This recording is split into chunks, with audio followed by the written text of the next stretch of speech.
Well, good morning. So, as you heard from the intro, I'm an organizational psychologist by training. I study teams. I study, in particular, what makes some teams collaborate fast and other teams just collapse. And I do this because work fundamentally is teamwork. All of us work on teams. Some of us work on multiple teams. The truth is, every event is a team, not just of the people who work inside our organization, but with our industry partners who are here on site and collaborating with us to create the best event. Every event is a team. And let's be real. We've all been on teams of varying quality, if we will. Right? We've been on great teams in our past, right? We've been on fantastic teams. We've been on teams where everything just seems to click. We've been on teams that we're actually excited to get on the Zoom call. Right? We've been on teams where as we work with them, we feel more energy at the end of the day than when we started. We've all been on one of those exhilarating teams. And if you've worked in industry for longer than, 6 months, you've probably been on one of the other teams. The teams where you don't even want to come on camera on the Zoom call, right? The teams where you're just drained at the end of every single meeting. The teams where everyone believes that they are the one carrying the load for everyone. I'm sorry, let me rewrite that. Where you are the only one carrying the load for everyone. And yes, I realize I've just described every project team you ever had in college. I was a business school professor for 10 years. It's my fault. I put you on those teams. I get it. I do. So not only is work teamwork, our experience of work comes through the quality of the teams that we have. This is why I study it. And in particular, I study why some teams outperform others, why they're more creative than others, why they're more innovative than others. And what I found, there's about 40 years of great research on how teams can best interact and collaborate, and it really comes down to two fundamental elements. Two elements of their culture, two habits, two norms of behavior that these high-performing teams share. They have a strong sense of role clarity, and they have an even stronger sense of team-wide empathy. Clarity and empathy. Clarity here, everybody knows what's expected of them. They know what to expect from each other. They're clear on their roles and responsibilities. We know each other's knowledge, skills, and abilities. We expect everybody to deliver what they're supposed to deliver on time. And empathy is a bit more personal. I don't mean here, by the way, I don't mean like deep emotional empathy. I don't mean like I can feel your pain. I mean more like I can predict your behavior. I understand your personality. I appreciate where it differs from mine. I know your work preferences. I know how you'd prefer to tackle every tactic, and as a result, I can collaborate with you better because I can put my language into the way you'll receive it best. That's what I mean when I say empathy. Unfortunately, when I talk to most leaders about clarity and empathy, a lot of them start to assume that they're like opposite ends of a spectrum, right? That clarity and empathy are the opposite. They worry about going way too far on the clarity side, coming off as a task manager, right? A micromanager, coming off as just driving people for results and not caring about the human side. They wonder about that. Or they wonder about, well, if I have too much empathy, nothing's going to get done. Everybody's just going to be happy. Everybody's going to enjoy being on the team, but we're not going to be that successful. In truth, they worry about being either Bill Lumbergh or Michael Scott. As a Gen X and millennial joke for you, so if you didn't get it, you either have an AARP card or you still get carded in bars. One or the other. Right? One or the other. But the truth is, you don't have to worry about this continuum. I saw people taking pictures of it already. I feel bad. Delete the picture. Because they are not a continuum. They are two independent continuums, and they work together to create those teams that truly click. Teams that are high in both clarity and empathy are the teams that click. On the opposite side are those teams that collapse. Now, we know this from a myriad of research. The best of it comes from a brilliant researcher named Anita Williams-Woolley. And Anita and her team study what they've now called collective intelligence. And it works like this. As you probably figured out, and what Anita figured out in her early research, is that some teams really do outperform what you would expect of them. Like if you gave every person on the team an IQ test, and then you gave the same test or a different version of the test to the team, some teams actually score higher than any individual person on the team. Some, not all, because we've all been on those other teams. Most teams actually revert to an average. Most teams go down to the mean. Now, you can see this in the data. Here's one for intelligence, right? You have some teams, the teams on the left side, these are your average teams, average IQs. right? The collective intelligence in red is basically what the average of each individual person's IQ is. But other teams manage to exceed that, even exceed the performance of the highest performing team. So this is truly teams where we're not just having one person carry the weight, where we collectively tap into what Stephen Covey in the 80s would have called synergy. We in research, we refer to this as collective intelligence. When the intelligence of the team collectively outperforms everybody else, you achieve that. Now, do you want to know how to be one of those collectively intelligent teams? Right? Obviously. Right? Otherwise, why am I up here? Well, I'll tell you. What explains the collective... Okay, actually, looking around the room, I'll tell you the real truth. The number one predictor in every one of Anita Williams-Woolley's studies on what makes for a collectively intelligent team, the number of women on the team. That's it. You want a collectively intelligent team? Hire more women. Thank you all so much. No. I'm more interested in the why. What is it they're bringing to the team that I cannot produce? And what she found was that these collectively intelligent teams had what she called social sensitivity, what I in the intro called empathy. They took the time to understand each other's differences, each other's preferences, each other's knowledge, skills, and abilities. They took the time to understand that first. And then they had the clarity conversation about who should do what and what the roles and responsibilities are. Because it's only when you truly understand your teammates that you can put together a team where everybody's doing the right tasks in the right order in the right way, and you become a collectively intelligent team. The easiest way to think about this is that great teams play chess, not checkers. Great teams play chess, not checkers. What does that mean? Checkers is a pretty simple game. Every piece moves the same way. We treat every piece the same way. It's not that complicated of a game. We play it with our children. It's over in like 7 minutes.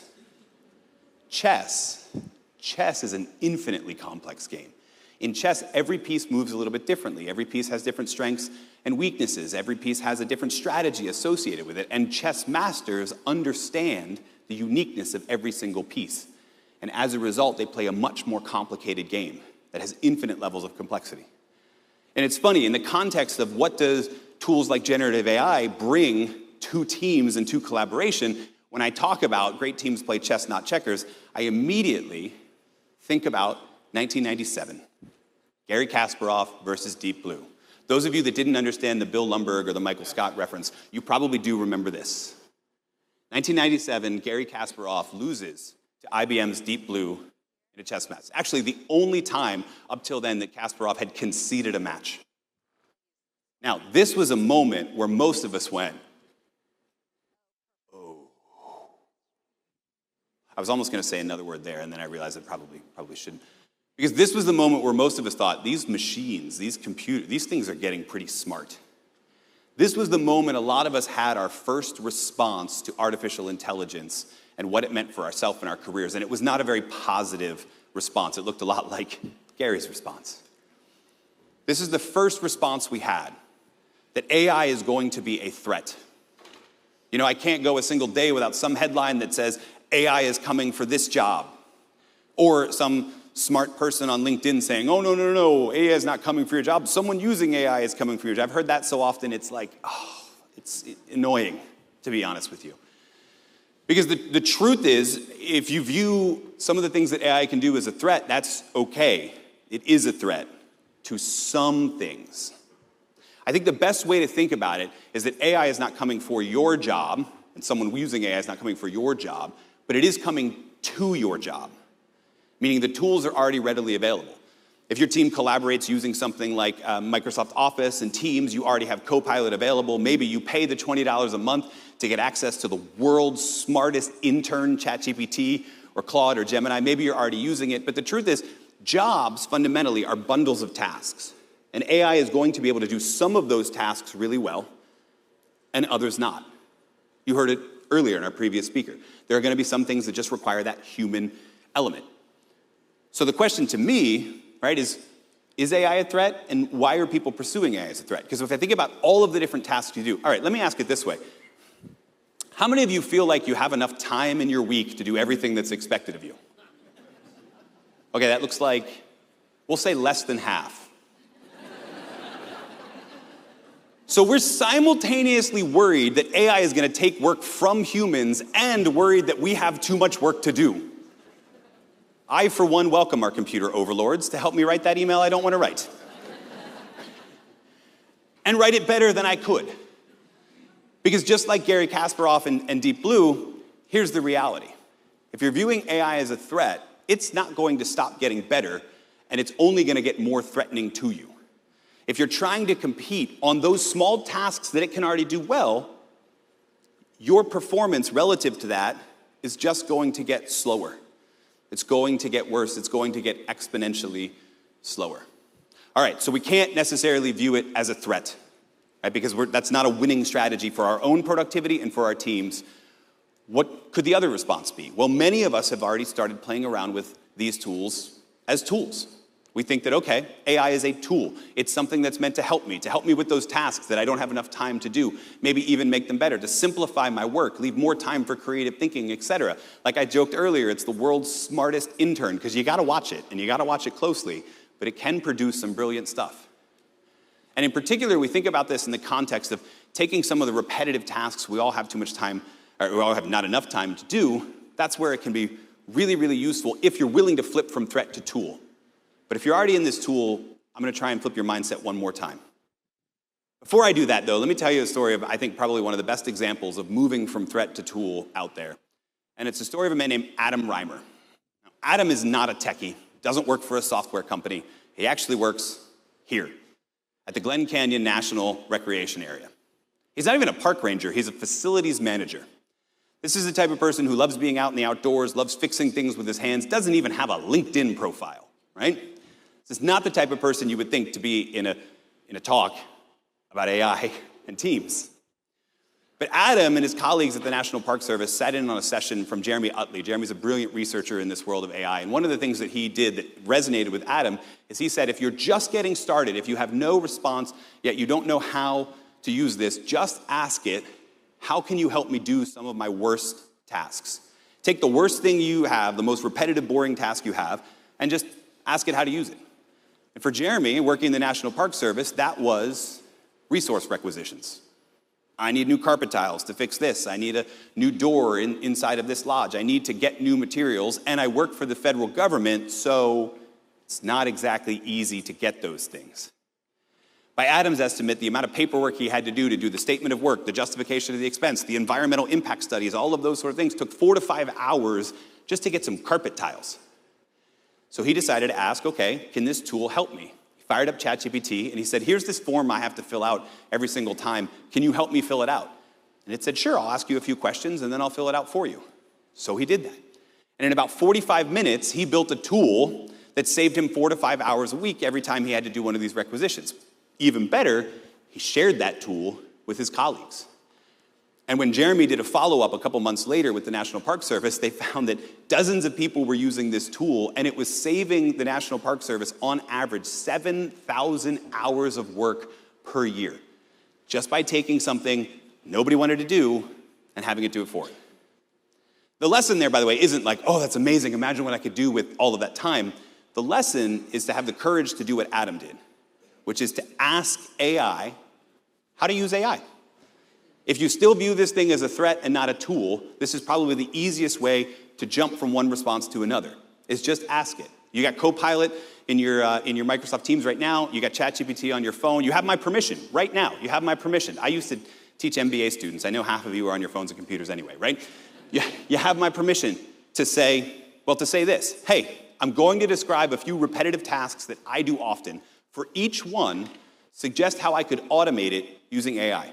Ideally with simple tools and workflows I could build myself. And yeah, if you don't have it installed yet, grab a picture you can use. In fact, you could probably just put this prompt into it. It'll read the text for you and you're good to go. Because typing it is too difficult, I get it. And then you're off to the races. Now, I have no idea what it's going to tell you to do, because it's going to depend on your job and the question it asks you, etc. And you might not like the first response, so you can ask it for another one. And you can keep going until you find one. But I promise you that if you take the time to do this at some point over the next day or two, you're going to find a way you could use this that you didn't think of. The other thing I'll promise you is that compared to where these tools are going and the teams that are really using them to the max, your performance Well, it's going to be about the same, to be honest with you. Because the thing is, the people who respond to, hey, this is a wonderful tool to use, they simplify their work, but they don't necessarily improve it. Adam Reimer saved a bunch of time, but it was essentially still the same product. And that's why I believe the most potent mindset you can have for yourself and for the teams that you work on, the most potent mindset you can have around generative AI is that AI isn't a tool, AI is a teammate. It's a new member of your team, of our team, as every event is a new team. And I always get some pushback when I say this because people are like, well, you're making AI out to be like equal to a human. Yeah, I know. I do. I don't think it's a human. Don't get me wrong. Like if you gave me a trolley problem with an AI or a human, I will always save the human. I hope you will too. But one of the things I've learned is that I should be talking to these tools like a human. All of them are built on human language patterns, whether it's English or another language. And so the people, do you know, this is actually really interesting. The people who use these generative AI tools the best are usually not computer scientists, they're English majors, which as an undergrad English major I really appreciate. Because they know language, and so they know how to use the language to get the best prompt into it, to get the best result out of it. They talk to it like a teammate, and as a result, they get a better result. Now, I'm particularly interested in what this tool means if it's a teammate, what it means for teaming smarter and getting some of that collective intelligence I was talking about. And that's why I was drawn to a study that was conducted about a year ago at Procter & Gamble. Procter & Gamble took over 700 of their people and decided to do a generative AI experiment. They put everybody in this experiment into 4 categories and then tasked them with solving a series of problems. The first category was just, you're one person, you're just a team of one, here's a problem, we need to get a baseline, you're the control group, as we like to say in my world of academia. Now, to another group of people, they were still one person, but they gave them access to a generative AI tool, like Claude, a ChatGPT, a Copilot, and they said, use this to help solve your problem. To a couple other people, they started to build teams of 2. Every team had somebody from the commercial side, marketing, sales, something like that, and the research and development side, the sciences behind the goods that Procter & Gamble makes. And to a 4th group, they took those same teams of 2 and they added a teammate, generative AI. They said, hey, use this tool. Here's what happened. This is actually a little confusing slide because this is one of those standard deviation versus the mean slides. And so you see in the individual group like a little sliver of red, but actually it's 0. It's 0 because we're using the individual as a baseline. Now here's what I think is interesting. No surprise, the teams did better than individuals. 2 brains are better than 1, collective and intelligence, etc. Here's what's most interesting to me. The individuals plus a generative AI actually did better than the teams without AI. And the teams that did the best were the teams of 2 plus AI. What do you call that other than collective intelligence? What do you call that other than a team being smarter than the average? This is literally making smarter teams in the moment just by letting them use this tool. The other thing I'm most interested in, and I think is particularly relevant to a group like this, is not just the quality of the idea, but the variety of the idea. See, if I give someone a problem, there's an old saying, right? To a hammer, everything looks like a... Well, what if the solution is a screw? Or an hook if you're like really lazy like me and you need to hang heavy things in your house. If you don't know what that is, I just changed your life. When you look at the idea of variety, what you found was really, really interesting. Individuals had very siloed solutions. If I worked on the commercial side, my solutions to the problem were commercial. Let's change up the marketing, the branding. Let's have a new sales compensation system. If I worked on the research side, I wanted to create a better product to solve the problem. If I was on a team, I had a little bit of balance, some tension between the 2 sides, and got some ideas that were a little balanced, but the individuals actually had more balance than the teams in their ideas. Why? Because you could ask the generative AI to think like someone in a different domain and get access to answers that you wouldn't have come up with because you weren't trained that way. And the most balanced solutions came from the teams that used generative AI almost as a mediator. Like, I'm on the marketing side, help me think like, what do these scientists even think? Help me break down these silos and come up with different ideas. Help me build empathy as I chase the clarity of the answers. And I think this is really, really interesting. How can we use this tool, right, to think a little bit better, to collaborate better, et cetera? And I think the easiest way to do that is to what? What did I tell us earlier is the best way to approach using a generative AI tool for our work and for our teams? It's to ask AI how to ask AI. So I went and did that. Here's what I did. I went to the SEMA job listing site, and I picked out a job. I just picked a random job. I did this last week, a random job. This one is for Citigroup in Dubai. Anybody Citigroup? Any Citigroup folks in here, just out of curiosity? Anybody? Okay, anybody want to go work for Citigroup? Anyone want to go work in Dubai? Because I got you. I got you right here. So I pulled this job description, I grabbed the link, and then I went to my ChatGPT account, and it said, how can I help David? Because it knows that I'm David. By the way, this is another plus for you. You can tell it how to address you. Sir, ma'am, His Highness, Her Royal Highness, whatever you want. You can also tell it a bit about you, so it always has that background if you want. And I just said, please read this job description, and then generate 2 obvious and 2 non-obvious ways that I could use AI in this role. Are you curious to what it said? Here's the first thing I'll point out. It thought for 40 seconds. That's it. 40 seconds. I'd stand here and count that out for you, but 40 seconds. And then it said, this role calls for someone who can coordinate every facet of high-profile events, strategy, logistics, vendor partnerships, budgeting, data reporting, and all of the above in tight collaboration with stakeholders. And does that sound familiar? That sounds like what all of us are dealing with, right? Here are 4 ways generative AI tools can be used to amplify that work. Some teams are already exploring, and 2 that are less obvious. Number 1, instant tailored communication. Large language model assistants can draft save-the-date emails, speaker briefs, run-of-show documents. Imagine it doing the run-of-show document for you, right? Social captions, talking points, do it all in brand voice. You could even share a collaborative document inside of there, and colleagues and your agency and industry partners can iterate on that in real time instead of emailing the document back and forth and trying to track changes and losing sight of all of it. I think that's probably the most interesting, the easiest, lowest level. That's the Adam Reimer solution. How can I use it to help do some of those document creations that we do on a regular basis? Here was the next one. Meeting and site visit summarization. So whether you're on a Zoom call with finance or walking the venue with suppliers, an AI note taker can record, transcribe, instantly surface action items, risks, open questions, and because this summary is generated right after the conversation, everyone on the internal team starts from the same page, reducing miscommunication and who owns what follow-ups. Those were the 2 obvious. Here's the 2 non-obvious. Contract negotiation copilot. There are tools that you can have right now that have the confidentiality requirements at bay to actually put in your boilerplate agreements and all of your background information, have it trained on your company's playbook and its past contracts, and then it can flag clauses that deviate from preferred terms. It can suggest alternative wording, estimate cost implications. My favorite is this. During a live negotiation, you could even pull out your phone and be like, hey, if the AV company's revised cancellation does this, what's the downside of that? And then you can be like, oh, I'm not sure I like the potential downside of that, right? How cool is that? One more. Synthetic dress rehearsal for the attendee journal. So take the AI tool, feed it your agenda, your floor plan, your registration data, your vendor production timelines, and it can generate thousands. You could ask it this, generate a bunch of different personas, and then tell me what it'll be like to go through that itinerary.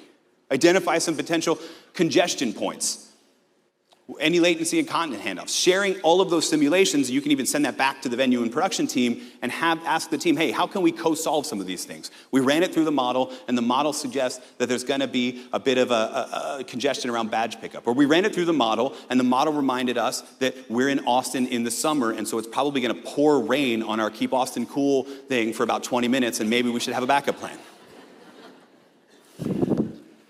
They actually had an amazing backup plan, so hands off to the whole team that was involved in that. Everything went inside. It was wonderful to see. But this is the way in which this obvious versus non-obvious trick, it can help do some of that thinking for you. A couple other ways it can help you interact with your team a little bit better. My favorite way is what I call silo spanning.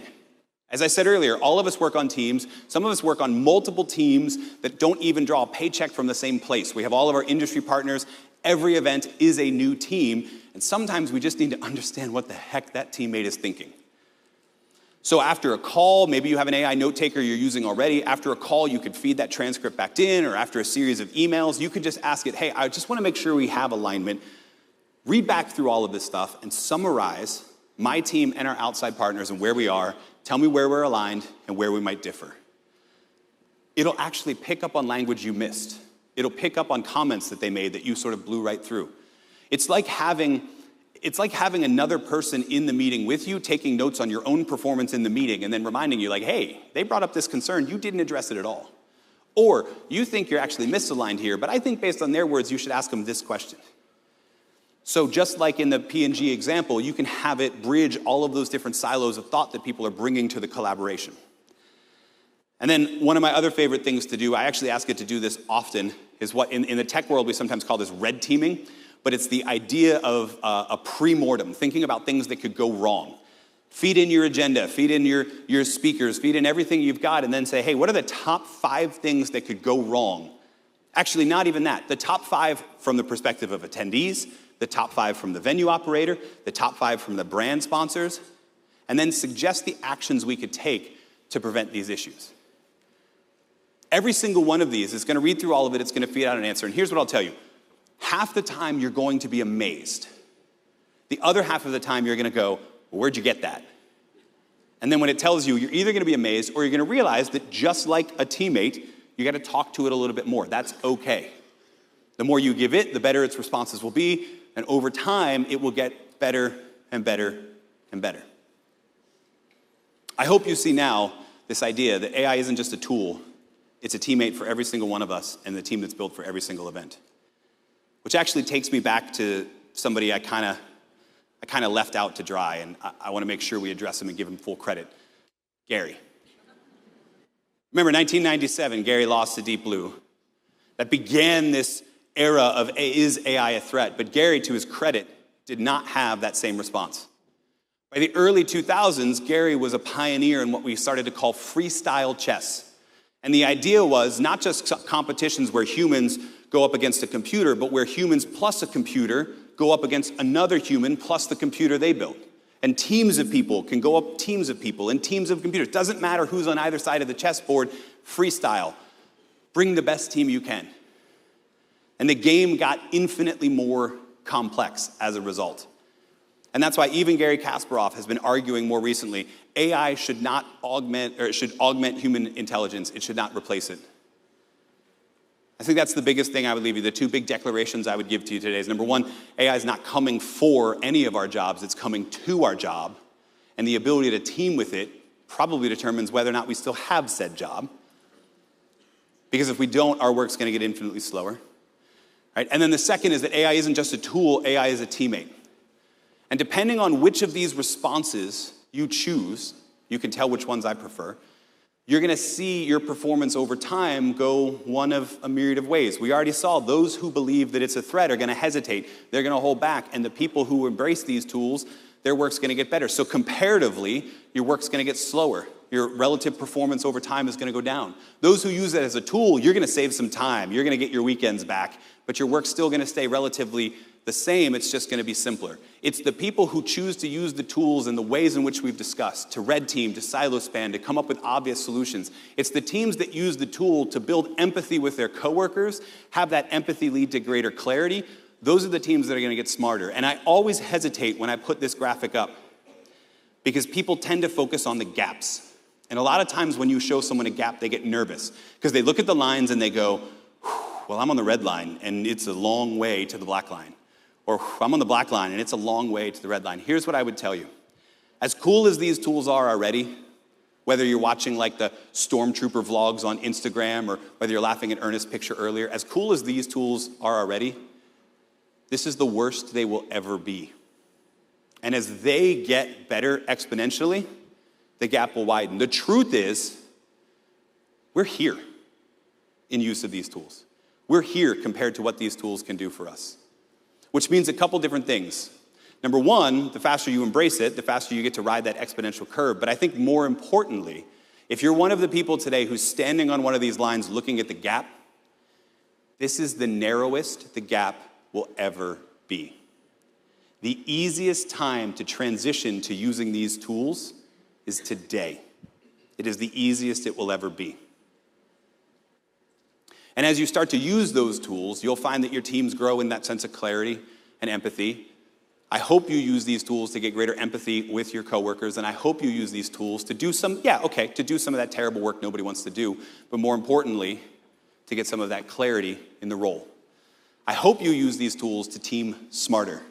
And I hope you take the leap, whether you're red to black or black to green, because this is the day to take that leap. And this is the day to build your best and smartest team ever. Thank you all so much for having me.